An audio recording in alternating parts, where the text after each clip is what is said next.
So hey everyone, welcome to back to my channel. আশা করছি তোমার সবাই ভালো আছে, আমি খুব ভালো আছি। সো গাইস, এখানে দেখো আমার হাতে দেখতে পাচ্ছ তুমি কি, তোমরা দেখতেই পাচ্ছ এটা হচ্ছে কাঠবেল। আর আজকে সবাই বলছিল চল একটা টকটক কিছু খাবার ইচ্ছে হচ্ছে, তা আমি ভাবলাম চলো তাহলে কাঠবেল মাখা করা যাক। তো আমি এখানে কাঠবেলটা কাটছিলাম, কিন্তু আমার কপালটা গাইস এতটাই খারাপ যে কাঠবেলটা হাফ পচা বেরিয়েছে।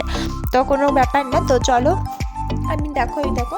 আর কটবেলটার ভেতরে সাদা বেরিয়েছে, মানে আমার কপালটাই একদম কি বলবো, সাদা সাদা হোয়াইট হোয়াইট।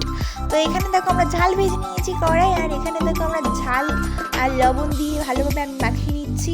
তো সবাই মিলে খাবো তাই গাইস। আর তোমাদের কার কার গালে জল আসতেছে তোমরা প্লিজ একটু কমেন্টে বলো। আমি জানি তোমাদের গালে জল আসছে, জল তো আসবেই তোমাদের গালে, কারণ এটা কটবেল গাইস।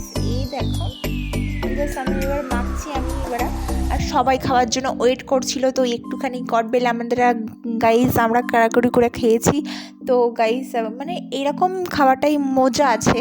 তো তোমরা এখনও কে কে কটবেল খাওনি প্লিজ কমেন্ট করো গাইস। আর এই দেখো আমি এই বছর প্রথম ফার্স্ট কটবেল খেলাম। তো আমি মাখাচ্ছিলাম হচ্ছে হাত দিয়ে, তো কটবেলটা মানে শক্ত ছিল, তো আমি বলছি একটু ট্রাই করে দেখি ফার্স্টে আমি। তো গাইস আমার খাওয়া দেখে কার কার জিভে জল আসছে আমি বুঝতে পারছি, তোমাদের জিভে জল আসছে। তো আমার কিছু করার নেই, তোমার জিভে জিভে জিভে জল আসলে আমার কিছু করার নেই গাইস। তো তো আমার চ্যানেলে তোমরা যদি নতুন হয়ে থাকো তাহলে প্লিজ চ্যানেল সাবস্ক্রাইব করে দেবে, আর ভিডিও ভালো লাগে লাইক করে দেবে। তো গাইস আমার মুখটা দেখলে এমনি মামার মতো লাগছে, কারণ